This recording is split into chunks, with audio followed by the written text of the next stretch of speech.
How many sides does a pentagon have? 5. What causes disease? Bacteria. How many letters are in the alphabet? 26. Take your time. Focus on the equation. You're going to do great. I love you. I love you so much. What if only the smartest boys and girls got to live here? We are the #1 most educated population in 196 countries. You'll have 2 hours to complete the test. All grades are final. Here are the results. No. Okay, let's go. Lena Michaels. What? Ellie Harper.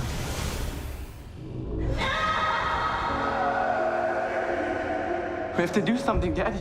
I'm sorry, son. My hands are tied.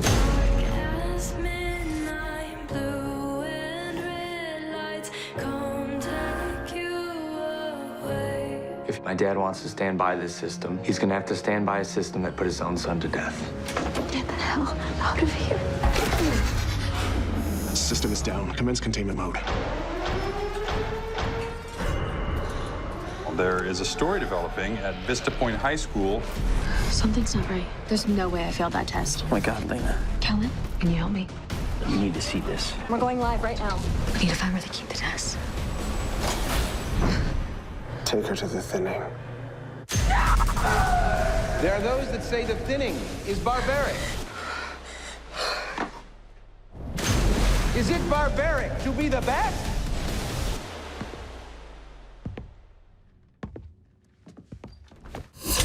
If you don't support our great society, then you are a parasite.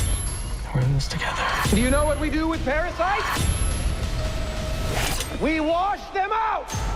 Are we approved to commence the thinning? You are approved. Thank you, guys. Such a nice, warm welcome. I thought there were way more of you because you guys are really loud and it's nice. Hi, everyone. Thank you so much for coming. And I was talking to Peyton backstage and was telling her that I will be charging her now for my manicure because I was literally chewing my nails off the entire time I was watching that movie. I know. Actually, my little brother, he did not want to, he's supportive, but not like, he was like, he doesn't really care about what I'm in. He cares about what my twin brother is in because he loves my brother and he wants to be like him. And he was actually, I caught him in the middle of the movie. He was like this. So I was like, yes, that means it's good because he's actually supporting it. It was so, so good. You guys have to check it out. So one of the first questions I want to sort of talk about is, this is an exclusive YouTube Red movie. Yeah. So what was that like, filming, shooting? Was it any different than sort of your day-to-day on Disney?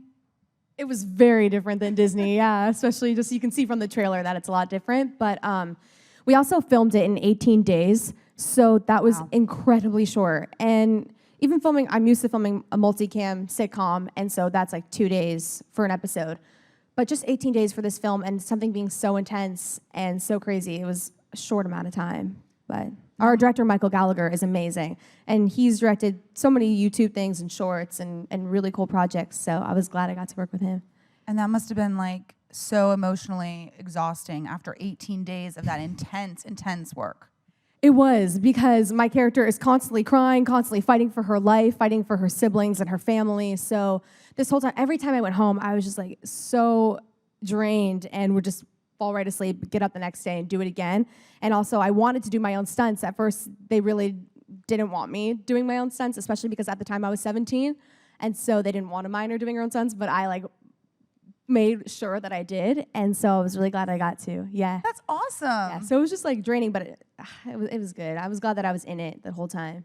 Without giving too much away, what was like the hardest or most fun stunt that you got to do? Oh my gosh. Well, not so much for him, but for Logan. But when we did this pool scene where we got to jump in and I got to dive in and try and save his life, they didn't think I could lift Logan because he's a super heavy guy. I mean, the water probably helped too, and he's super muscular. But I actually like did a good job getting to the bottom of the pool, like pushing up and lifting him up. So I was really proud of myself for that.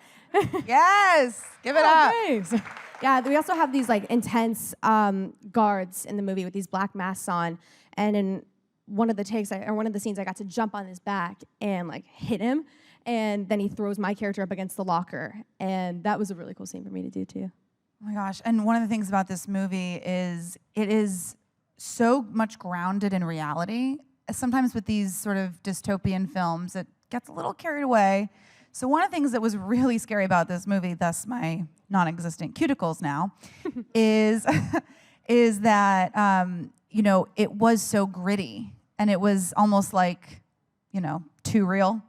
There was a lot of things in the film that were, like I said, gritty and real, and it didn't really seem so far out of touch. Yeah, I mean, it takes place in a not so distant future, but with global warming and everything, like water is rising, they have to cut the population by 5%, and so they do that by administering this test every year. And so, I mean, really, that is our future. I was doing this thing last night that I was telling you about called 24 Hours of Reality with Al Gore, and just seeing all like the climate crisis and everything, it really is a scary thing, and it's not that far away. So I really hope that doesn't happen. But it is a scary thing. It's kind of like an eye-opener, and I don't know. I hope. Well, good for you for using your sort of stage, literally and figuratively, for doing something for the greater good, with working with Al Gore and sort of being in a lot of the politics space too. Oh, thanks. Yeah, I mean, it's so important, and I think it's awesome for my generation and for teenagers and kids just to be getting involved and learning, because it is their future, and I think everyone needs to be a part of it, so it's cool. Did you do anything to sort of decompress after those brutal 18 days? The last day, the 18th day, we were filming at a prison, actually, and that's where the little kids' school took place. Like that scene in the trailer, that was at an actual prison. And right after that, I was like, let's go to Disneyland. So Logan, a couple of my friends, a couple of his friends, and my brother Spencer, we all went to Disneyland. And I have a tour guide because I'm on a Disney show, so it was super fun. We had a really good time. Well, that's a perfect segue. It was the perfect way to get to finish that movie too, because it was so intense. Like Disneyland is just the best. Like complete 180. Yeah. So congratulations on sort of halfway through season 2 of Bunk'd. Oh, thank you. Yeah. It's a really good show. I hope my boss wasn't watching, because I was playing some of those Bunk'd games on Disney.com. You were not. There was some tongue twisters. Oh my God. I was playing a little bit of those. That's great. I remember I had to approve the cartoon for those games, and I was like, I don't like this. This is a cartoon version of me. And they were like, I was like, what's the point of approving if no one's going to actually take my opinion seriously? But yeah, so there's a cartoon out there somewhere of me that I don't like. It's adorable. And so tell us a little bit about Bunk'd and your character, Emma Ross. So basically Bunk'd is a spinoff of a Disney Channel show that I did when I was younger called Jessie. And now it's like the Ross kids get kind of like a taste of reality, and they go off to summer camp. And my character, Emma, gets a new love interest. His name's Xander, and then a new best friend, Lou, who's from the country. So it's good for her to become grounded and get these new friends. And what was that like, sort of, since you are more known for your great comedic roles and sort of your very, very, very sweet disposition, what was that like to sort of dive into your character in The Thinning? And was that really taxing on you? Was that more of a growth part for you? Yeah, I mean, it was hard because I left the last day of season 1 of Bunk'd and then went straight to The Thinning right after that. So I did have to work. I worked with our director, Michael, and we really built a backstory. And I mean, there is so much of the character story in the script. So we really worked together, and then worked with Logan beforehand and just did a lot of preparation for that. So yeah, just getting in that mindset. I feel like I ended up being a little method while I was doing it, because I just wasn't myself, even at home and on set. I just was a lot more, I don't want to say depressed, but I kind of was, yeah. Was there any time during filming where someone was like, hey, that was rude, why did you do that? I actually was a lot quieter, so I wasn't talking as much. Even to one of Logan's friends, Mark, I ended up now we're really good friends outside of set and everything, but even when I was on set, I barely talked to him and I barely got to know him, and now we're really good friends. So I feel like I just was quieter. Yeah, and just not really myself. That's awesome. And were there any, was it really somber on set? Was there any kind of joking going on? I feel like because we all are, like Logan's in the comedy space, he started off on Vine and now does a lot of videos. And since I just come from Disney, I feel like we were all trying to be a little more serious. But of course, there were moments where we were all joking around. And like Caleb Worthy, who plays my best friend, he's also from Disney. So it was like fun getting to have him on set and have a friend. So I feel like just having those people around, we ended up joking. I mean, and there even are moments in the film where it is such an intense film that they have to have moments where they break up that intensity with some jokes, because otherwise it's just too dang depressing. Yeah, there was my favorite scene, and doesn't really give anything away, is when your character is talking with Logan, and he sort of says something rude, and he's like, oh, later in the film, he's like, oh, I'm sorry for being a dick.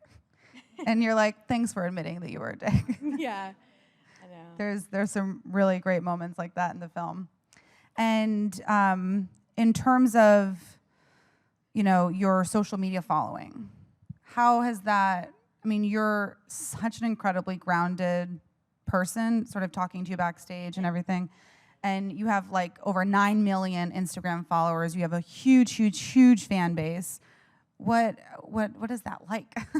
It's insane. I'm just like, wow, thank you guys for actually wanting to see my life and what I post. Like, I'm glad it's interesting to someone.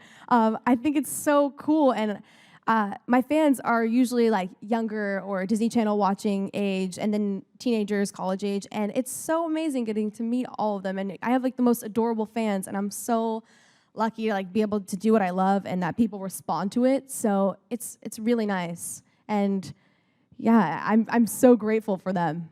Have you had any crazy fan encounters that were spurred by anything on social media?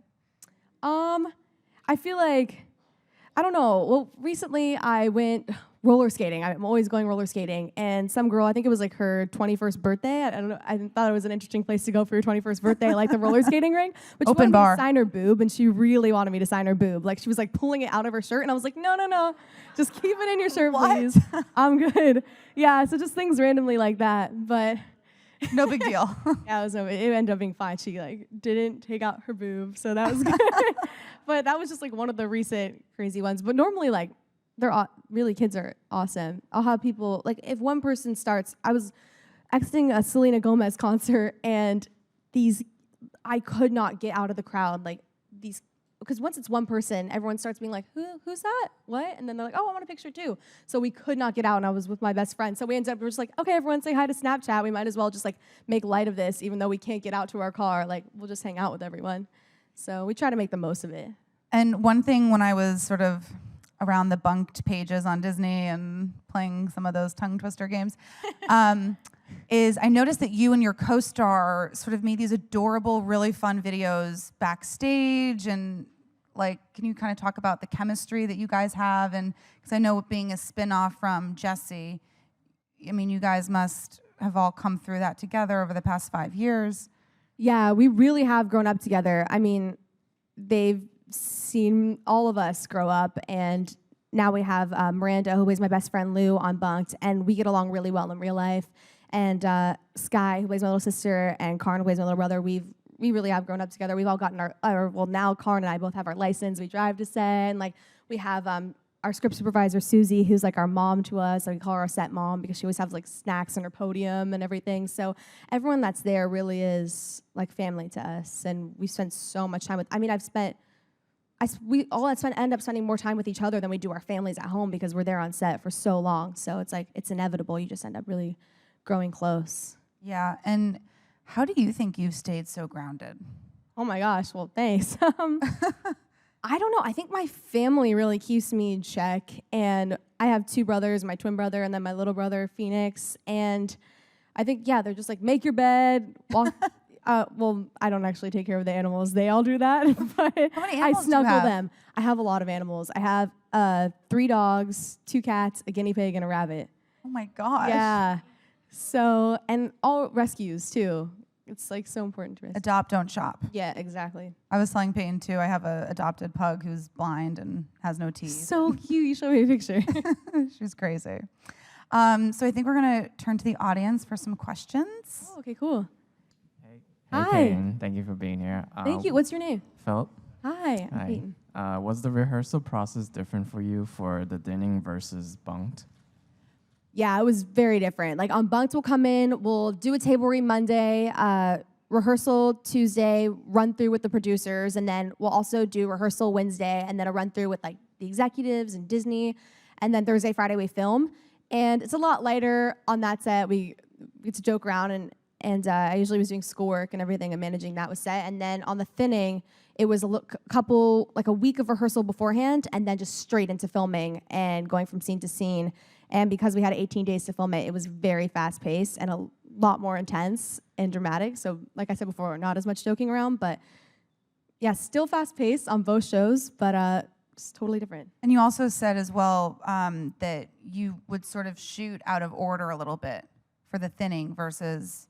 So yeah, I'm trying to think of an example. Well, we filmed at a high school and then a college as well. And when we filmed in the college, so we went straight across the hallway, filmed the doctor scene that's in the beginning of the movie, and then went across the way and filmed a scene where Logan and I are like jumping out of vents and going into a science room. So they used the sets really wisely, and I feel like they made the most of our time by making so many different locations work for so many different things. Nice. Which was really nice. And next question? Hey Peyton, so since this is your first foray into YouTube, I was wondering if there's any YouTube channels that you like to, subscribe to or watch. That's a really good question. I feel like I really should start watching more YouTube videos. I end up just clicking randomly if I'm on Twitter or Instagram and I see in someone's bio or a cool YouTube video, but I feel like I just started watching comedy videos and just randomly clicking on one after the other. So I really need to create a YouTube and subscribe to pages. And I want to start uploading my own videos as well. So yeah, I don't have anyone in particular yet, but I know I will, so. And next question?